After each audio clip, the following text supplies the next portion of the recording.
Charles. I didn't think I was going first, to be honest. But anyway, in my defense, I kind of wrote this all last night and about an hour before. So, here we go. I'll give you that picture. Hello, my name is Lyndon Balthazar, and this is my story. As I continue to come to this church and grow in my faith, I find more and more ways to try to bring God out of Sunday into my everyday life. So one way I've been doing that is doing daily devotionals.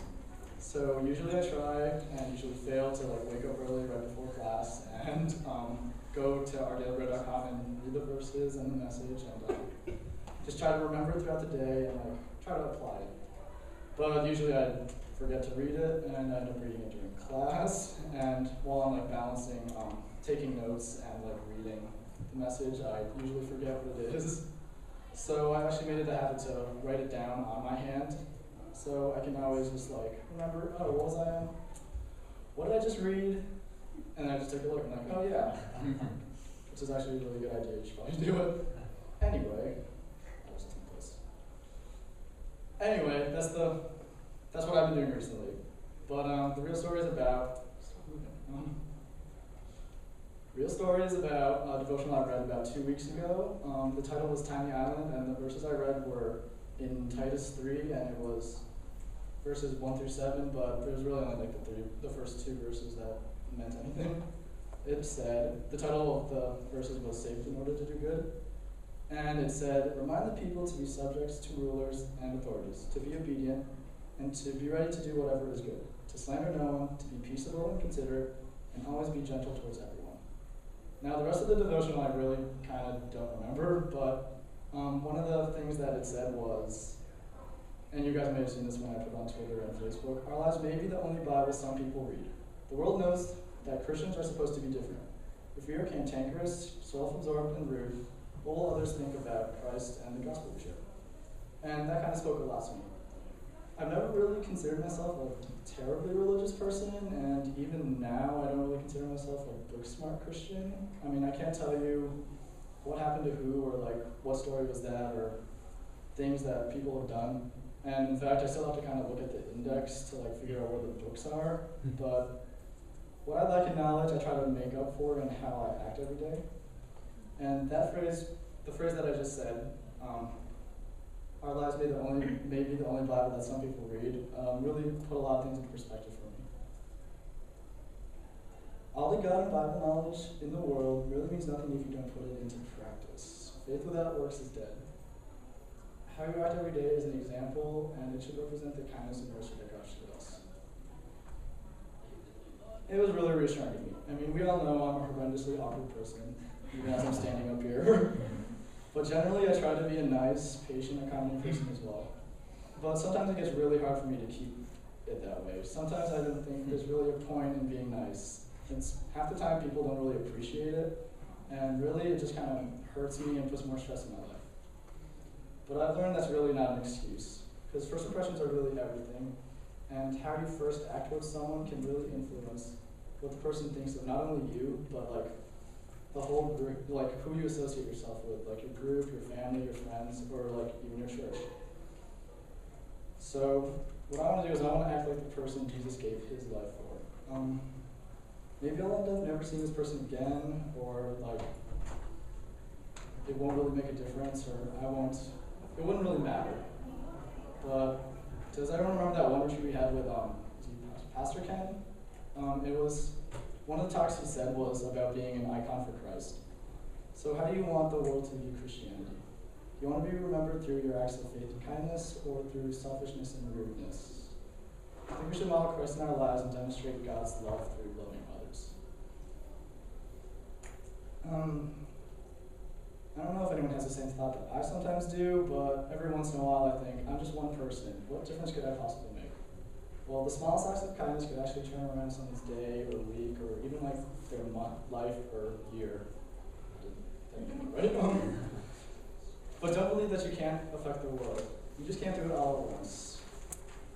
You always have to try one small step at a time. So I've always believed that if you convince one person about something, anything from joining a club or coming to church with you, then you've done tons more than if you hadn't stepped out and tried anything at all. And you never know what it could mean to that one person. Maybe because of you, they'll find your passion, and maybe they'll change their lives. And as a result of that, they'll start changing the lives of the people around them. It could be like the next Martin Luther King Jr. or Mother Teresa or someone of that sort. But none of that would ever happen if you didn't go out and reach for them at all. So yeah, I'm Lyndon Balzar, and this is my story. I want people to know what it means to be a follower of Christ through my life. Even if it's only one person at a time, I want people to know of God's grace and love through how I act. Remember, your life may be the only Bible some people read. What do you want them to remember? Yeah.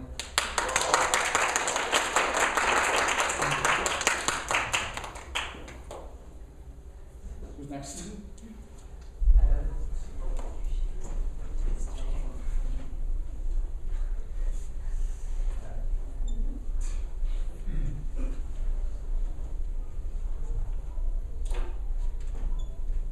I'm a little taller than this. Hi everybody, so thank you Lyndon for sharing that. I really appreciate your insight. I always thought you just had like a nice switch that was permanently broken into the on position. So thank you for sharing that. It actually does take a toll on you. That's something that I'll keep with me. That's my intro sound. So good morning everybody, my name is Tim Shea, you know me, you all know me. And I'm going to share with you something that is coming off the top of the dome, which is something I'm going to call God Won't Save You From Yourself. So a couple days ago, my friend MJ came back from basic Secret Service training, and he was in Georgia for about 6 months, or not 6 months, but a long time, three months felt like 6. And during this time, he was away from us, he was busy, he was doing school, and he didn't have time to hang out with Matt and me on Facebook. He didn't have time to really send any messages. He was just kind of MIA, if you will. And he was just gone, like he was busy. So this past weekend, when he came back, we had a great time. I saw a lot of you at my house for the Halloween party, which was fun. And but I left early because I was going to see MJ at his house, and we played our new favorite video game, Destiny, until the very late hours of the morning, or early hours. And as I went to bed at around 3:30 or 4, I found myself thinking one thing right before I passed out, and that was, why did I do this? And in the morning when I woke up, I felt very much the same way. I was tired, I wasn't very fed. I did have dinner, Mom, but once you stay up really late, you feel like you need a fourth meal in the day, and I didn't have that fourth one. So I was feeling really hungry and really tired, and as I woke up, I was just like, oh, God, why would I do this? And why did you let me do this? And most of us, we have bad habits. We have things we like to do, even though we know they're not good for us. And today I want to tell you just a quick story that I learned while I'm teaching some of my students this year. So I started teaching in this school year, 2014 through 2015. I got hired in the last week of August, and then got straight to work. And one of the first things I noticed in my first week of work is how some kids stand out from the rest. There'll be your quiet kids, and then there will be your very, very outgoing kids, more outgoing than me. And then they'll have kids who just kind of fall in the middle. And then there are the bad kids. There's the ones who always speak out of turn, they never listen, they make it hard for adults and everybody's lives to just move along. You kind of wish you could just put them in a box, but that's for later. So one of my kids, I'll call him Alex. Alex, from the very first day, I knew that he was going to make my life miserable. Because Alex has this very, very, it's a very blunt way of conveying to you, I do not care really about anything, especially not you. And the way he expresses his boredom in not caring is by just being off the wall. He's out of his seat, he's talking to people, he'll just yell across the room to say hi to people in the middle of a lesson. Like, we'll be 15 minutes in, all of a sudden like, hey, are you going to that thing tomorrow after? I'm like, is this happening? So this is Alex, right? And I've had Alex after school on a number of occasions. And I speak with him, I say, look, Alex, like, you don't need to like me, but these decisions you're making, they impact your life. And believe it or not, they will affect you. Like, they have consequences. He's just like, whatever. Right? So I've kept Alex after school against his will for the past couple weeks, on and off, just staying an hour after school. I'm having him write his homework, do his homework. And I'm trying to get across to him that these things he's doing aren't okay and that they're going to hurt him.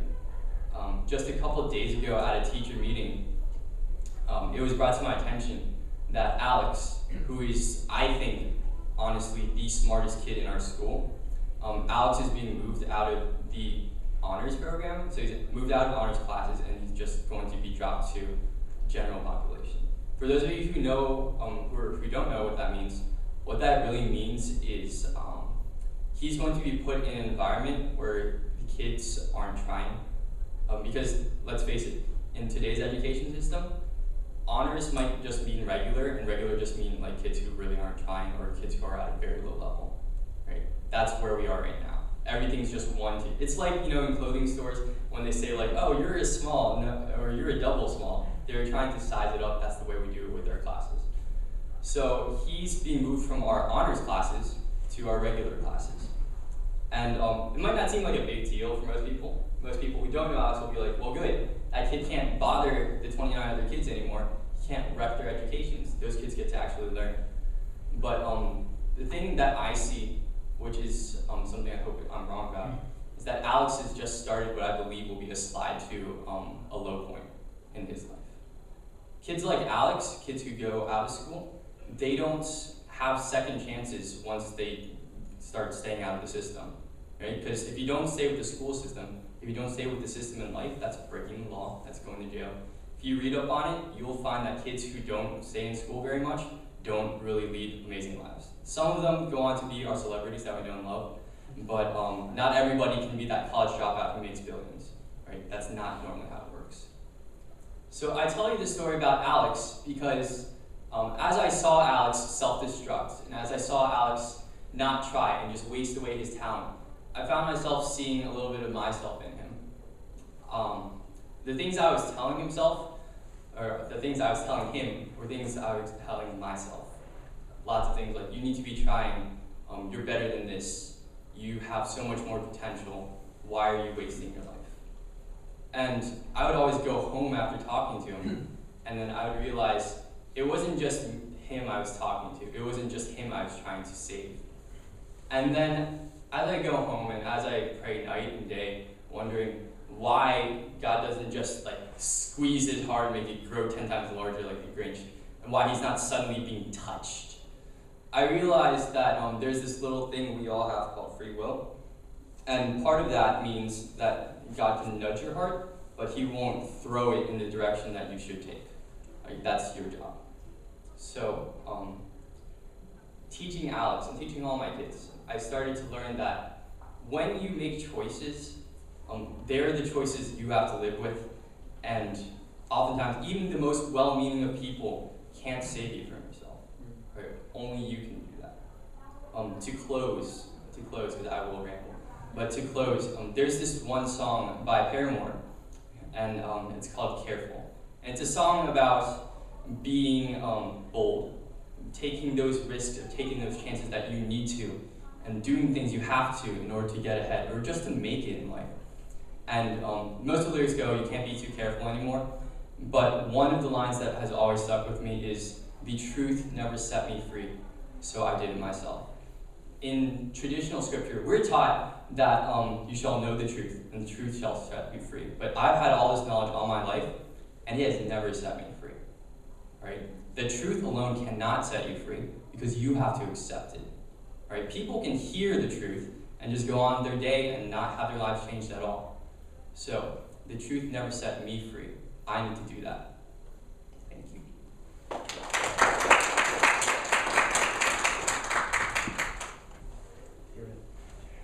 Oh, Papa.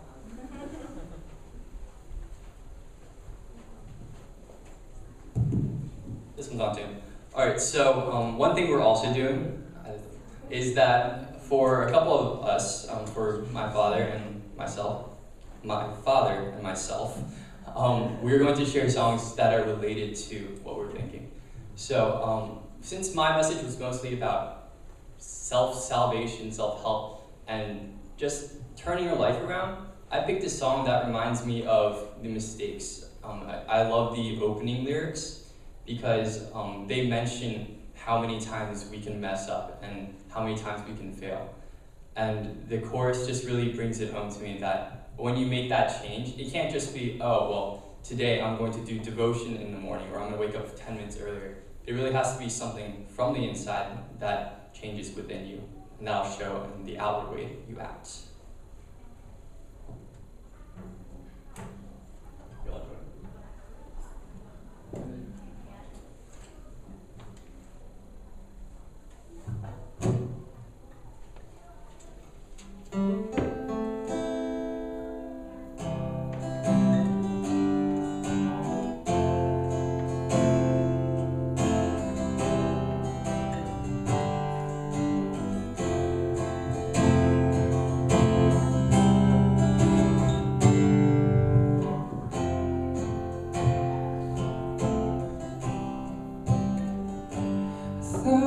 Times I fell, so your mercy remains.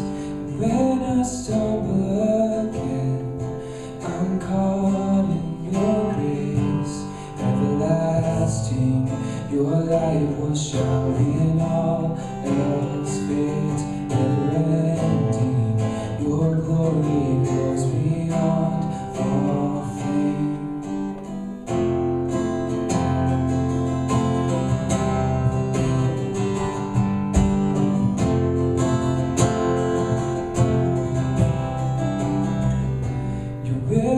Above all else, my purpose remains. The art of losing myself in bringing you praise. Everlasting, your light will shine when all else fades. Never ending, your glory goes beyond all fame. My heart and my soul,